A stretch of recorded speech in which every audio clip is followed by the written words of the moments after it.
Doctor Cristian, ¿se encuentra en la sala? Por favor, confírmame.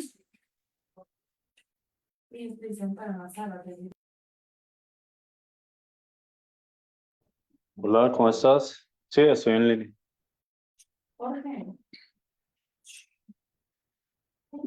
Muy buenas noches, estimados participantes. Soy Adira, asesora académica del Centro Internacional de Actualización y Formación Profesional Galenos. Les doy la bienvenida al curso Manejo y Rehabilitación de Pacientes con Lumbalgia. Hoy contaremos con la ponencia del doctor Cristian Cárdenas. Para garantizar una exposición fluida, les pedimos que mantengan sus micrófonos y cámaras apagados durante la presentación, a menos que el doctor solicite su participación. Las dudas y consultas serán respondidas al final de la sesión.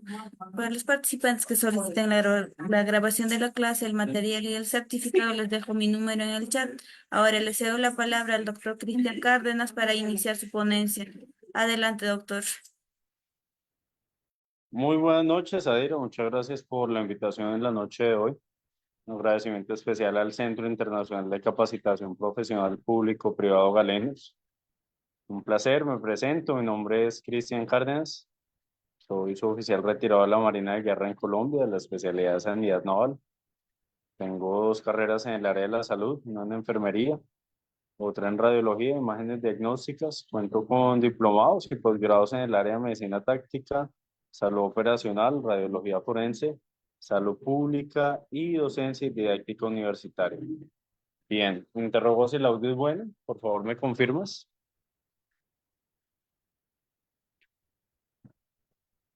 ¿Es adecuado el audio, Adira?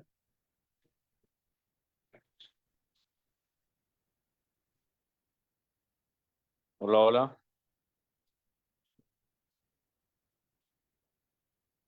Adira, ¿estás en línea?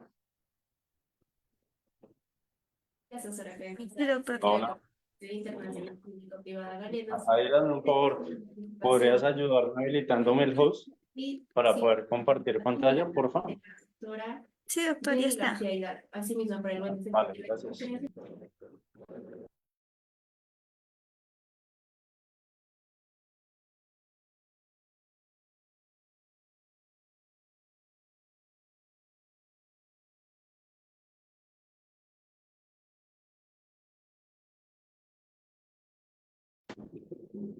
Bueno, el día de hoy vamos a hablar sobre manejo y rehabilitación de pacientes con lumbalgia.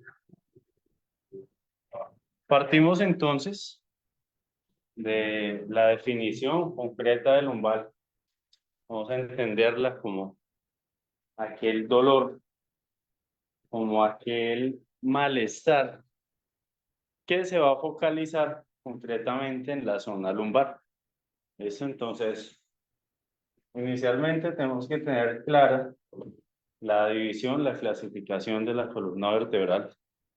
Vamos a tener en cuenta entonces, está compuesta por cervicales, por dorsales o torácicas, lumbares, sacro y finalmente el coxis.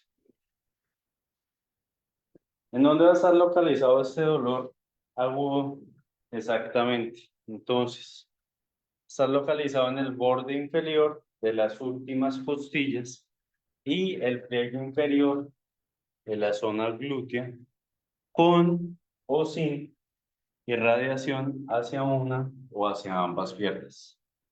De cierta manera, entonces, este tipo de dolores va a comprometer estructuras osteomusculares, ligamentarias, con o sin limitación funcional. ¿Listo? Que de una u otra manera pues van a proceder a dificultar diversas actividades de la vida diaria y que puede causar un ausentismo laboral. La lumbalgia es una enfermedad muy común, una patología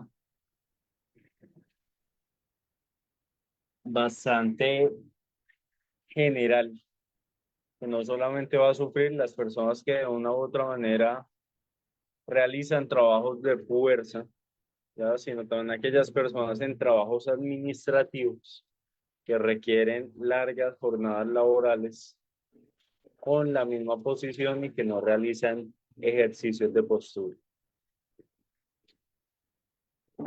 Este tipo de dolor lumbar se va a ir con espasmo muscular, acompañado de limitaciones también funcionales o la presencia de algunos signos neurológicos, ya sea de causa directa o de causa indirecta, comprometiendo a su vez todo lo que son estructuras osteomusculares y también ligamentarias.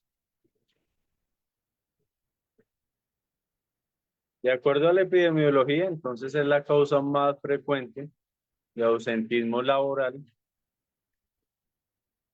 En Europa tiene promedios entre un 10 a un 25% de días perdidos por el trabajador. Tiene un 15%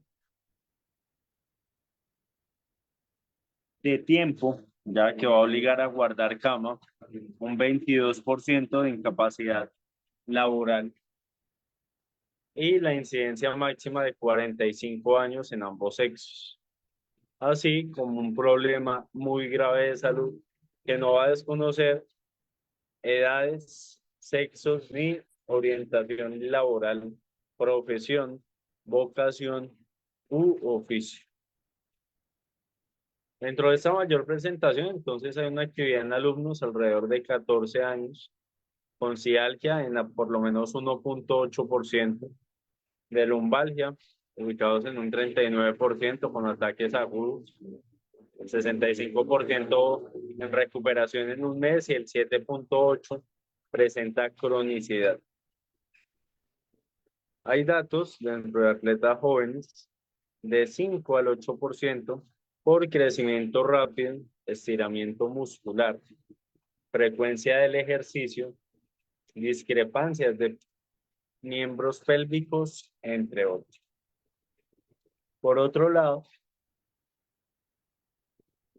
tenemos esa mayor presentación en trabajadores sedentaristas, sedentarios, operadores de grúas, de carros y oficinistas, entre un 50, 44 y 34%. Entonces, esto combinado con malos hábitos de salud puede generar no solamente problemas como la lumbalgia, ¿no?, sino que a su vez también se puede ver directamente ligado a problemas vasculares, a problemas crónicos del estado de salud. Dentro de los conductores expuestos a vibraciones va a estar datos entre un 63 a un 80%.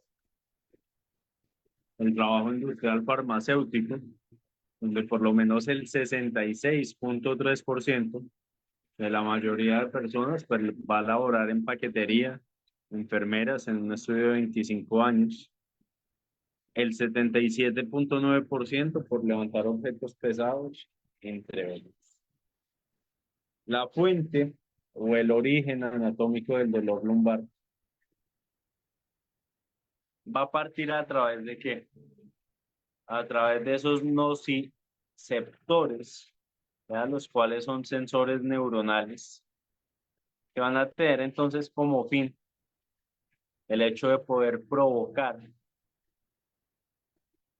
impulsos que después se van a interpretar como sensación de dolor y que van a estar situados en todos los tejidos del organismo.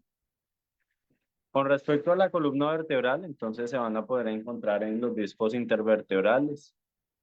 Vamos a poder evidenciarlos en las articulaciones intrapopiciarias. Vamos a poder evidenciarlos en huesos y en el periósteo, en músculos, tendones y ligamentos, en la raíz nerviosa, en el ganglio dorsal, en la dura madre y por supuesto en los vasos. Dentro de esos mediadores inmunoquímicos, decimos entonces que los receptores nociceptivos pues van a ser aquellos de origen de sensación dolorosa lumbar. Va a tener también estrecha relación en condiciones normales, en los movimientos fisiológicos, los cuales pues no van a ser percibidos como dolorosos. Por otro lado, tenemos entonces, debido a que el grado de estímulo doloroso, umbral del dolor de estos receptores es alto, entonces pasa a ser una condición patológica donde es necesario realizar compresión, estiramiento y torsión. Por otro lado, se va a liberar entonces una serie de sustancias también inflamatorias, de las cuales pues van a actuar específicamente sobre los nociceptores, disminuyendo el umbral del dolor. Por otro lado, entonces son movimientos naturales de la columna lumbar, los cuales van a pasar posteriormente a ser percibidos como dolorosos o como displacenteros.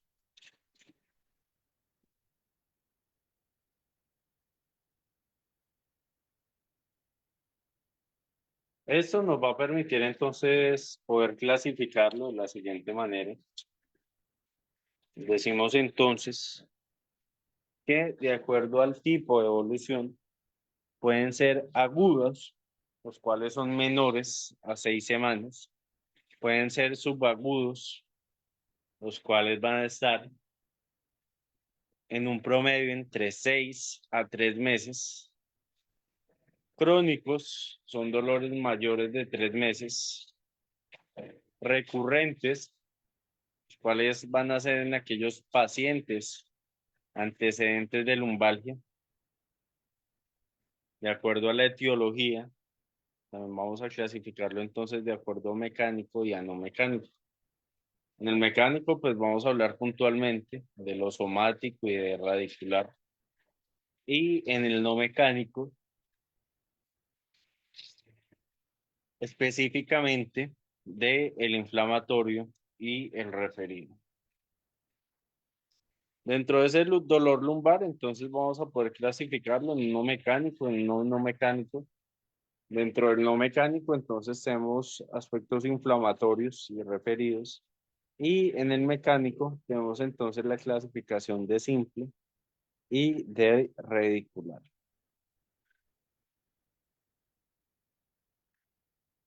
¿Qué es esencial para la lumbalgia? Tener una buena postura. ¿Listo? Esto es elemental. De acuerdo a lo anterior, entonces vamos a definir la postura como aquella disposición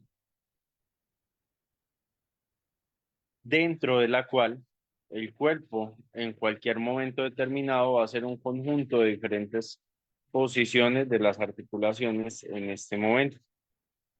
Una buena postura va a ser entonces la alineación correcta de todas las partes del cuerpo.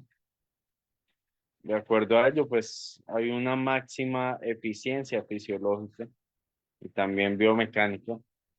Y va a haber entonces también el mínimo gasto de energía bajo la influencia de la gravedad, que por el contrario, pues esta mala postura va a ser y va a depender la alineación defectuosa de las partes del cuerpo. Por otro lado, tenemos entonces clasificaciones como una postura estática, una postura dinámica, partiendo de que la postura estática pues va a haber esa alineación corporal, la cual inicialmente pues va a estar mantenida de todos los segmentos dentro de una situación. Y debido a esto, pues también tenemos la postura dinámica.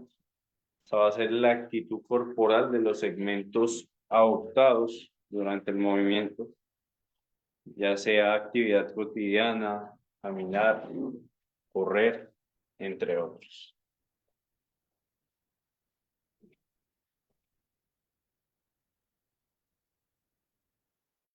Dentro de esa actitud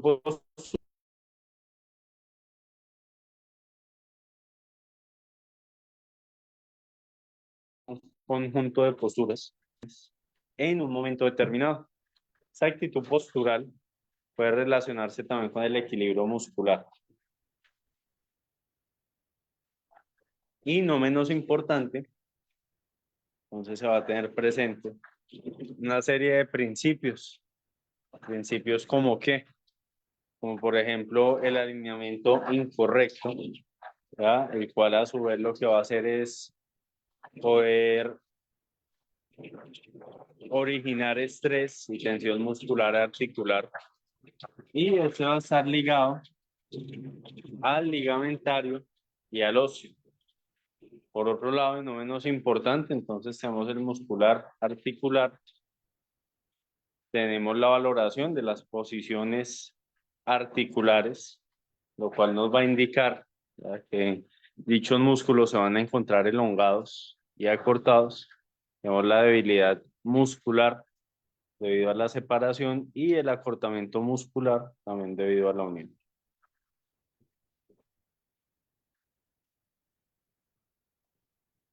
En cuanto a la clasificación de gravedad,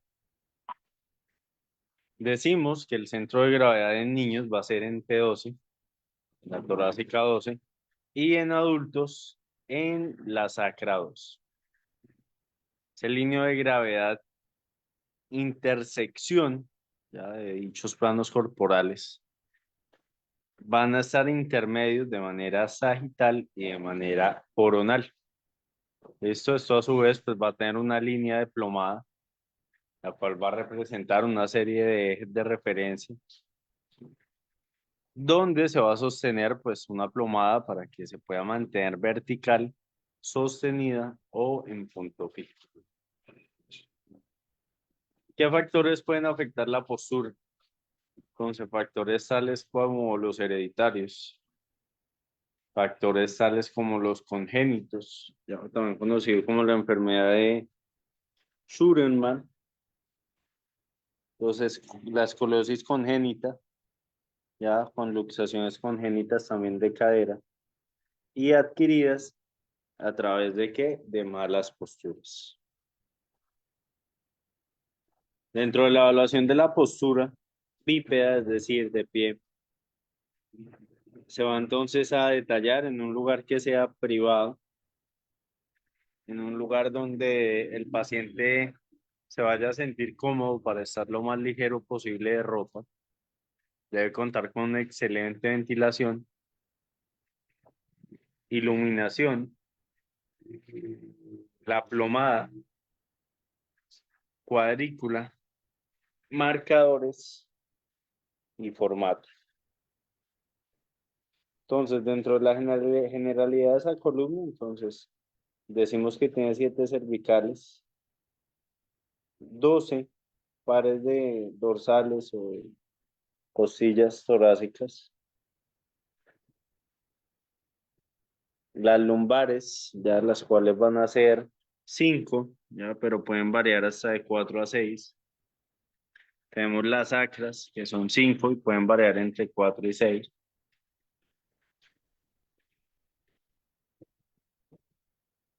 Las coxigias, las cuales pueden variar entre 3 y 5, entre otros.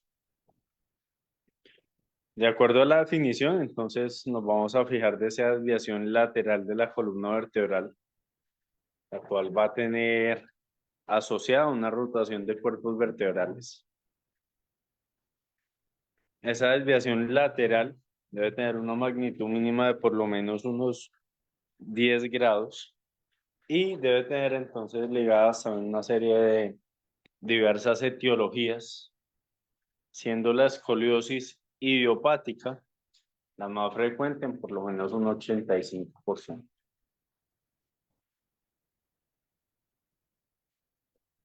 Dentro de la clasificación, ya de acuerdo a la localización, entonces tenemos entre C1 y C6, entendido como aquellas cervicales.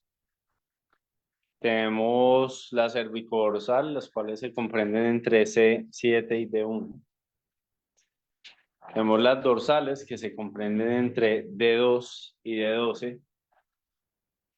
Tenemos la lumbar, la cual va a ser ese ápice entre L2. y por supuesto entre L4. De acuerdo a la clasificación, entonces por su etiología, vamos a poder clasificarla en aquella que no es estructural, aquella que va a ser compensatoria o postural.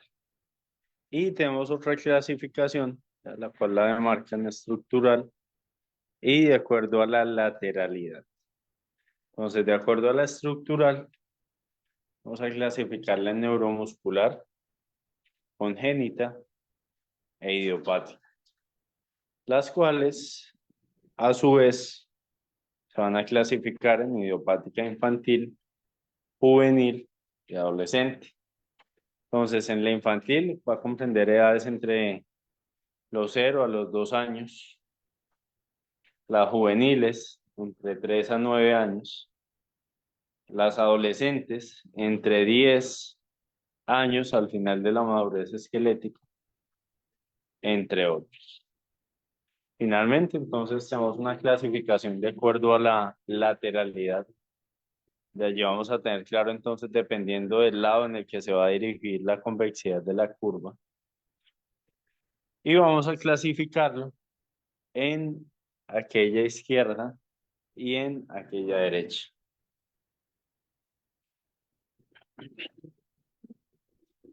Dentro de la clasificación de la gravedad que puede ocurrir de una lumbar, entonces tenemos una clasificación entre 10 y 20 grados, cual va a ser leve, moderada entre 20 y 40 grados y grave mayor a 40 grados. De acuerdo a la terminología, entonces se va a tener en cuenta la curva primaria. Cuando existe más de una curva lateral, esa va a representar el mayor grado de angulación, también de rotación. Por otro lado, tenemos entonces una curva secundaria y se va a tener en cuenta que va a aparecer por encima o por debajo de la curva primaria para poder compensar. Por otro lado, tenemos entonces la vértebra ápice, ya la cual va a estar situada en el vértice de la curva, entre otros. Es necesario entonces para tener claridad que una persona tiene lumbalgia. Primero que todo, entonces, fijarnos de los signos, de los síntomas, de la clínica que tiene el paciente. A partir de allí, poder presumir el grado de afectación, el grado de discapacidad, la marcha y también la movilidad, las asimetrías dentro de la espalda, las deformidades, las posturas antiálgicas, las atrofias musculares, las fasciculaciones, la psoriasis cutánea, ¿ya? O el unguelo, cuero cabelludo, y finalmente el herpes zóster. Entonces, posteriormente, al haber iniciado de manera adecuada, ¿ya? Dentro de la inspección, entonces dentro de la palpación, vamos a denotar unos puntos de gatillo, ya sea en músculo, unos puntos de máximo dolor, donde vamos a tener presente entonces los facetarios, la apófisis espinosa, la articulación sacroiliaca y finalmente entonces los costales. Bien. Respecto a la movilidad, entonces vamos a tener presente ya esas maniobras de Schubert, el dedo en el suelo, la prueba de la cuerda del arco de Forestier, la maniobra de Schubert era como tal hacer una marca de la columna vertebral a nivel de la espina ilíaca posterior, más o menos citada en en L4, y vamos a hacer una nueva marca de 10 centímetros ya más por encima. Y vamos a pedir que el paciente se incline hacia adelante sin doblegar las rodillas y observarle ese incremento por lo menos unos 5 centímetros. Dentro de las maniobras vertebrales, entonces vamos a tener en cuenta la de Lewin 1, la de Lewin 2. Dentro de la de Lewin 1, entonces vamos a tener presente que el paciente debe estar en decúbito supino, con los brazos cruzados sobre el tórax, con tobillos sujetos, y el paciente debe reflexionar en raquis para poder posteriormente sentarse. Por otro lado, entonces, si va a ser doloroso, es positivo para Lewin. Y finalmente, si es doloroso, es positivo para Lewin también. Dentro de esos miembros acroiliacos, vamos a tener entonces muy presente la maniobra de Eriksen, tanto la 1 como la 2, donde el paciente ya se va a encontrar en decúbito supino. Se debe comprimir ambas espinas ilíacas de manera anterosuperior y sobre la pelvis también de manera bilateral. Dentro de esa maniobra de Eriksen, ¿ya? Entonces vamos a partir que se debe intentar separar todas aquellas palas ilíacas. Y nos vamos a basar también dentro de las maniobras acroiliacas, dentro de esas maniobras de Febvre,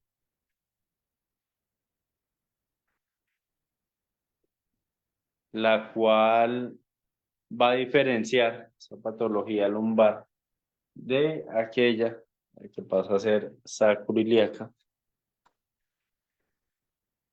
Con el enfermo en decúbito, se va a poner a flexionar un muslo, se va a abducir y se va a rotar de manera eterna para que el bolsillo, pues posteriormente, se vaya a apoyar en un muslo contrario y va a aparecer ese dolor en articulación sacra, la cual va a tener una alteración en ella. Y si el dolor se procede posteriormente a percibir en el triángulo de Scarpa, va a tener en cuenta entonces la lesión de la cadera, la cual no debe doler en región lumbar.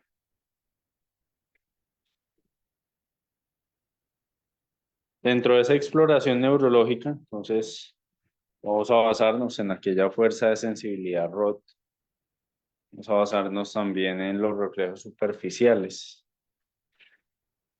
en aquellos umbilicales, cremastérico, atrofias musculares, fasciculaciones, donde este tipo de maniobras ya de elevación de la pierna extendida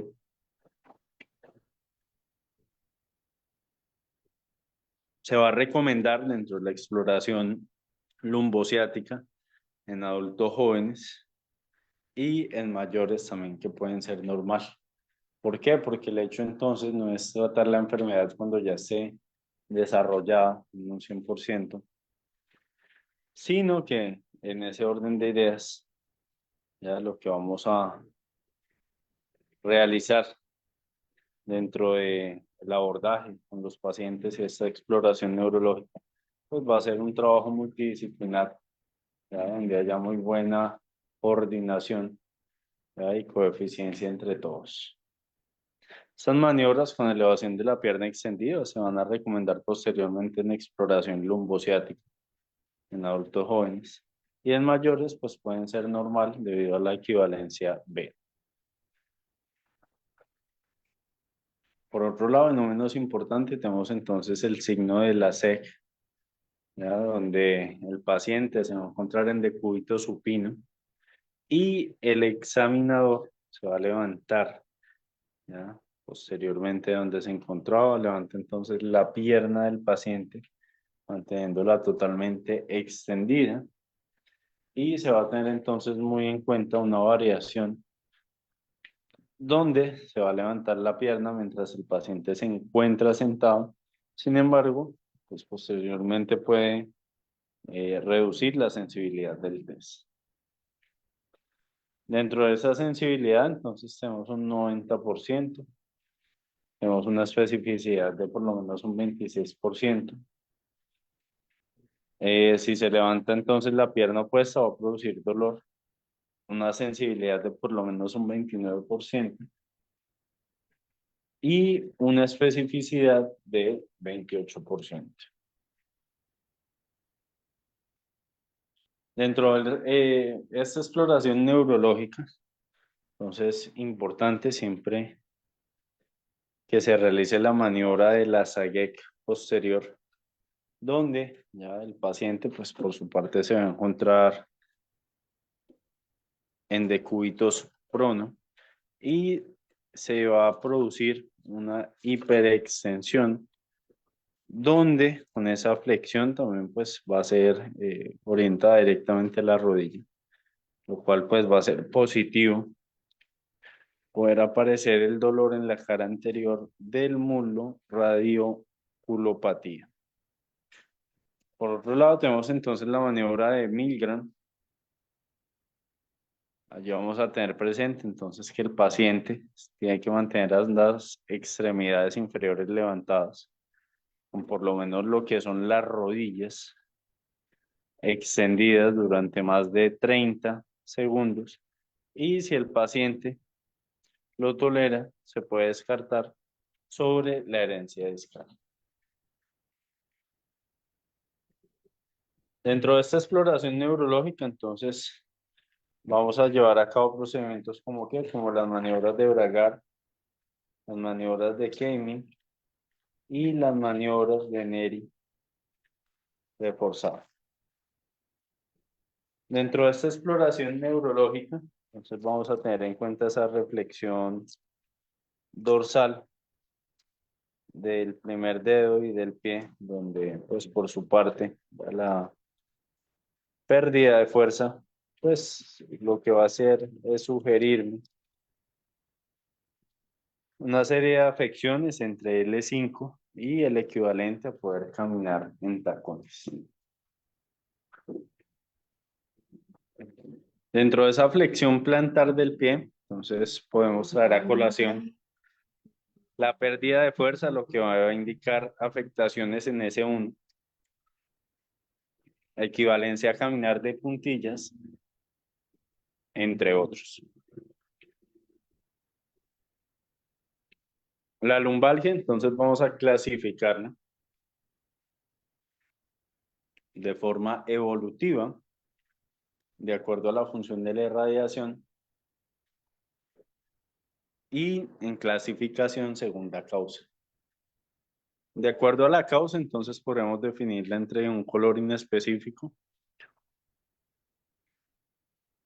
Dentro de la función de irradiación, vamos a centrarla en un dolor irradiado o ciatalgia, la cual va a seguir una distribución metamérica y va a sobrepasar la rodilla llegando a la mayoría de los casos del pie.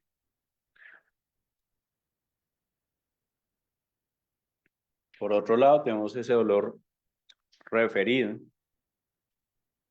el cual pues no va a seguir una distribución metamérica, pero pues suele ser un dolor referido hacia los glúteos o a la cara posterior del muslo.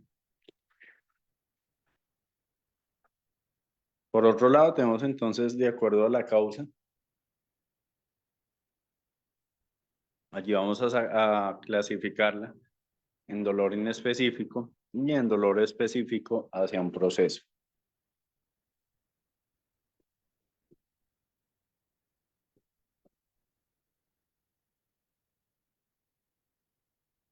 ¿Qué señales pueden alertar potencialmente una persona si la padece ya de forma grave? Entonces, tenemos solo que son traumatismos graves o leves en pacientes con probables osteopenias, accidentes de neoplasia, VIH o inmunodepresión.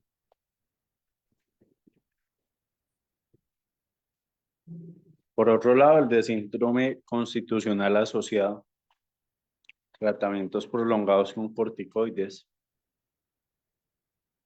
adicción a drogas por la vía parenteral, dolor de características inflamatorias y una edad mayor a 55 años o menor a 20. Dentro de los antecedentes recientes de instrumentación de la vía urinaria, entonces vamos a tener en cuenta que es una prueba significativa donde más de 4/5 de extremidad inferior.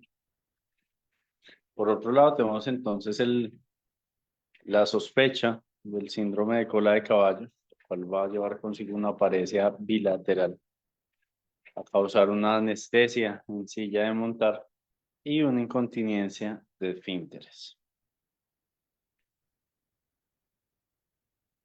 Dentro de esa exploración neurológica en extremidades inferiores, entonces vamos a clasificarlo en L4, L5 y S1, dentro del cual se busca a través de esta exploración de extremidades inferiores anomalías en cráneo, cadera, muslo, anterolateral, pierna anterior, en la articulación sacroiliaca, ya o en la cadera, el muslo, el lateroral, el dorso del pie, también la articulación, entre otros. Dentro de esas exploraciones complementarias, entonces, importante y nunca dejar pasar por desapercibido el uso de otros equipos, ya como por lo menos en radiología simple el ultrasonido, en la analítica, en la ecografía, en la gammagrafía, en el TAC, la resonancia magnética y en la punción lumbar. Así como lo van a hacer entonces todo lo pertinente a cultivos, serologías y manturas. Dentro de las exploraciones complementarias, entonces siempre hacer uso de la radiología simple, ya que esa va a ser pues la resolución espontánea entre 4 a 6 semanas. Y por ello, ya pues en la mayoría de los pacientes, aquellos sin ningún tipo de signo de alarma, no va a estar indicado en ningún estudio radiológico. Y por supuesto, pues porque pasa por desapercibido los grados. Dentro de la anamnesis y la exploración física, entonces va a bastar orientación y el poder tratar una lumbalgia. Tenemos entonces que sí, que hay que estar en el grado de irradiación de una radiología simple de columna lumbar. Se va a hacer aproximadamente de unas 50 radiografías de tórax. Bien, aquí podemos entonces visualizar ya diferentes aplastamientos, ya sea en el E3 y en la espondilolistesis. Por otro lado, entonces estas ya son imágenes que al parecer quedaron muy quemadas con mucha técnica, donde se va a poner a hablar sobre la espondiloartrosis, ya con importante afectación fascitaria lumbar y con hipertrofia, ya también de las mismas. Dentro de esas exploraciones complementarias, entonces ya vendría siendo la ayuda de el compañero. Ya vamos a tener en cuenta entonces la prueba de elección dentro de la sospecha de una hernia discal, grado de recomendación, entre otros. Bueno, perfecto. continuación les voy a colocar un video, ya a modo de resumen, donde vamos a poder detallar cuál vendría siendo ese tratamiento y esa rehabilitación ante una lumbalgia. ¿De acuerdo? Muchas gracias. Ya en breve les comparto la imagen.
Hola, soy la doctora Marta Brito y formo parte del grupo de especialistas del Departamento de Rehabilitación del Centro Médico ABC. Sabemos que por recomendaciones de aislamiento muchos de ustedes están trabajando en casa y son susceptibles a padecer de lesiones en ella. Por lo que el día de hoy les dejo este video para recomendaciones acerca de qué ejercicios realizar en caso de presentar lumbalgia o dolor de espalda baja. Es importante decirles que en caso de presentar lumbalgia aguda, que tiene una duración menor a 4 semanas, requiere de ser valorada por un médico especialista en rehabilitación u ortopedia para descartar que no necesite de algún manejo médico y o quirúrgico. En caso de presentar lumbalgias subagudas que tienen una duración de 4 a 12 semanas o crónicas que tienen una duración mayor a 12 semanas, que ya hayan sido valoradas por un médico especialista, se recomienda realizar ejercicio para disminuir el dolor, mantener o restablecer la resistencia, fuerza y flexibilidad física. En este video vamos a presentar ejercicios que se deben de realizar en caso de presentar lumbalgia mecano-postural. No se deben de realizar en caso de presentar el diagnóstico de estenosis espinal o radiculopatía. Es importante mencionar que puede haber un incremento del dolor temporal durante o después de realizar los ejercicios, que irá disminuyendo conforme vayamos formando el acondicionamiento muscular. Primero, aplica una compresa caliente. Puede ser una bolsa de semillas, bolsa de gel o toalla caliente durante 20 minutos en la región dolorosa lumbar. Posteriormente, realizaremos los ejercicios de Williams. Es importante realizar cada uno 10 repeticiones. Primero, acostarse boca arriba en una superficie rígida con ambas manos a los lados de los troncos, rodillas flexionadas a 90 grados y cadera flexionada a 45 grados. Contrae los músculos del abdomen y glúteos intentando aplanar la curvatura lumbar sobre la superficie plana del piso. Segundo, acostado boca arriba, flexiona la cadera y rodilla de la pierna derecha y sosténla durante 10 segundos con los brazos, llevándola hacia el pecho y alternar las piernas, 10 repeticiones cada lado. Tercero, acostado boca arriba, flexionar ambas rodillas hacia el tórax con ambas manos sobre las rodillas tratando de llevarlas hacia el pecho. Siempre mantén ambas rodillas juntas, sin despegar los hombros del piso. Sostén durante 10 segundos y suéltalo. Repite 10 veces. Cuarto, acostado boca arriba y con ambos brazos extendidos a los lados del cuerpo como una cruz, flexionar las rodillas a 90 grados y rotar ambas piernas hacia el lado derecho y posteriormente hacia el lado izquierdo. Repetir 10 veces cada uno. Quinto, sentado sobre una silla estable, lentamente flexionar la columna hacia adelante, dejando caer el tronco sobre los muslos hasta sentir tensión en la espalda y mantener por 10 segundos. Repetirlo 10 veces. Sexto, en posición de pie, recargado contra una pared y con los talones separados de la misma, aplanar la espalda contra la pared y mantenerlo durante 10 segundos. Repetir 10 veces. Ahora vamos a repasar cómo realizar las adecuadas posturas para lastimar lo menos posible la columna. Al acostarnos, es importante primero sentarnos en la orilla de la cama. Posteriormente, ayudarnos de nuestros brazos para que al mismo tiempo que bajemos el tronco, subamos las piernas para acostarnos inicialmente de lado. Posteriormente, si uno lo desea, se puede acostar boca arriba. Para volvernos a incorporar, es importante primero acostarnos de lado, nuevamente, apoyarnos de los brazos para subir el tronco al tiempo que bajamos las piernas a un lado de la cama. Acercarnos a la orilla de la cama y ya nos podemos parar. Ahora les vamos a presentar las adecuadas posiciones que debemos de adoptar al dormir para cuidar nuestra columna. Cuando nos acostamos boca arriba es importante que la almohada esté a la misma altura que nuestra columna y colocar una almohada por debajo de ambas rodillas.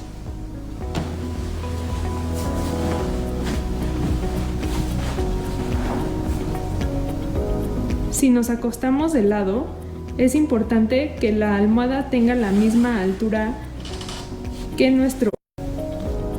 Al acostarnos boca abajo es importante tener una almohada por debajo del abdomen y colocar una segunda almohada o rollito por debajo de los empeines de los pies. De esta forma cuidaremos nuestra columna al dormir.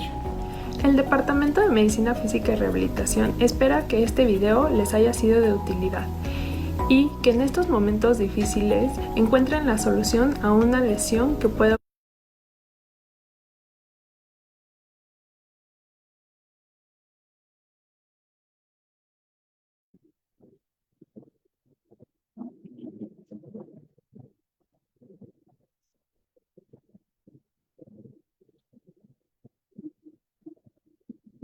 Bien. Por otro lado, y no menos importante, entonces, ese tratamiento no farmacológico, ya con el paciente se va a basar a través de una muy buena información, de mostrarle siempre comprensión con respecto al dolor que padecen y especialmente si presenta algún tipo de signos psicosociales de mal pronóstico funcional en pacientes agudos donde la información adecuada va a mejorar el estado funcional y va a acelerar también la recuperación del paciente. Y en aspectos diversos como un ejercicio constante, cambiar siempre el tipo de ejercicio parece tener un efecto y hay pruebas concluyentes de que un tipo o una intensidad determinada pues va a obtener siempre mejores resultados, teniendo en cuenta también las preferencias del paciente.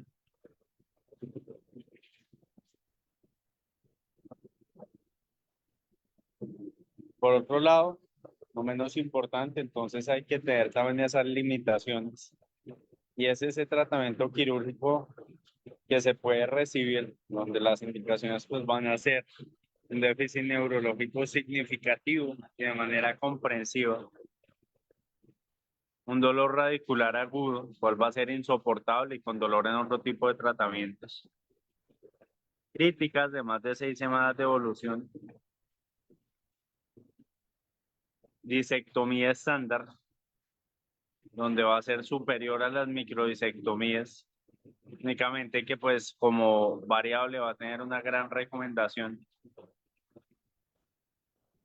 Y la lumbalgia crónica inespecífica, ya la cual va a tener esa indicación quirúrgica que va a estar con un paciente por lo menos unos 12 días del dolor lumbar y de la invalidante en la que pues ha fracasado todo este tipo de tratamientos conservadores.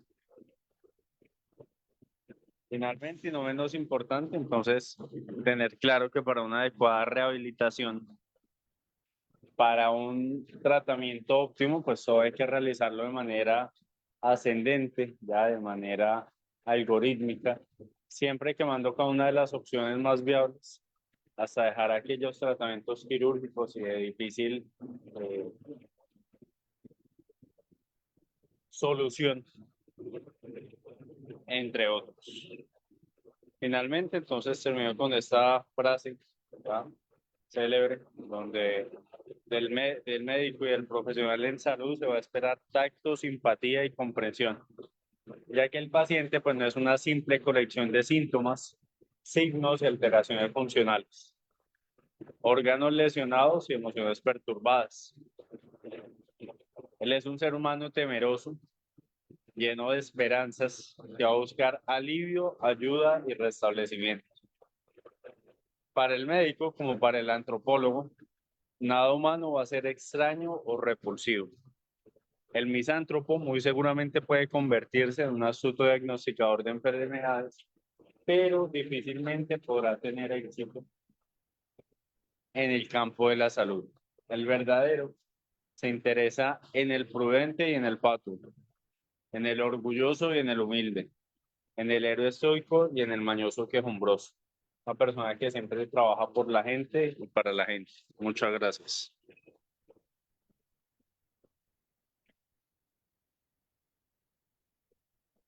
Bueno, perfecto. Preguntas, dudas, inquietudes.